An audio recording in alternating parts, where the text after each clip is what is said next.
A nemzeti ünnep alkalmából a Budapest főváros 16. kerületi önkormányzatának képviselőtestülete Paur Lilla ügyvezető főszerkesztőnek adományozta a kerületérdíjat. Az ünnepélyes díjátadást az Erzsébet-ligeti Színházban tartották, ahol átadták a díszpolgári címet és a kerületérdíjakat.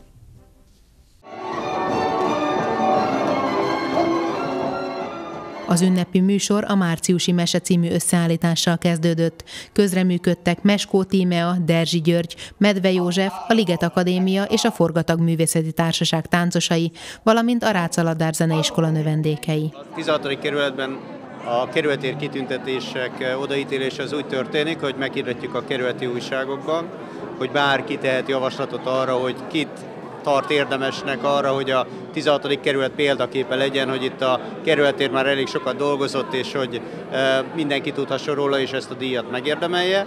Majd aztán egy bizottság, a Kulturális Bizottság összeül, és javaslatot tesz a képviselőtestület felé, hogy ő kiket tart érdemesnek. Ez lehet több is, mint ahány díj van, vagy lehet kevesebb is, és a képviselőtestület el is térhet ettől a javaslattól. Idén először fordult elő az egyébként, hogy a képviselőtestület egy az egybe elfogadta a bizottságnak a javaslatát, és azokat, akiket ő fölterjesztett, akiket ő alkalmasnak talált, azokat szavazta meg a képviselőtestület. A képviselőtestület Budapest főváros 16. kerületéért kitüntetést adományoz Paur Lilla részéről.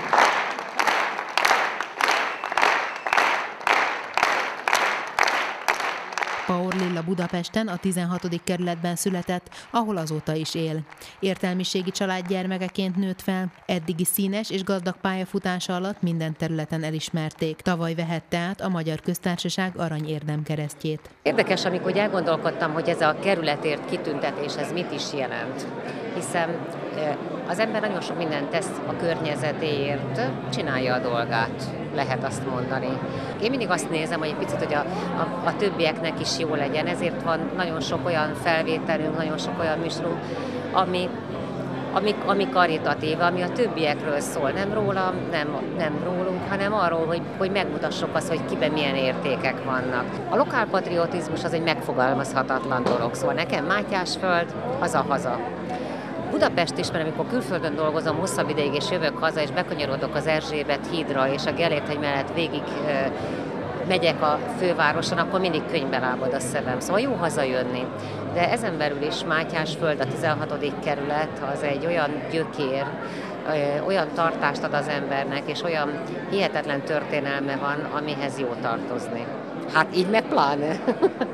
Egy édesanyja ilyenkor határtalanul boldog, és büszke, és kimondhatatlanul sok boldogságot kíván a nagyon nagy munkával megterhelt csupa szív lányának, a Paur Lillának. Az estet a Prima Primissima díjas Bihari János táncegyüttes színvonalas műsora zárta. A 6-os csatorna stábja szeretettel gratulál Paur Lilla főszerkesztőasszonynak.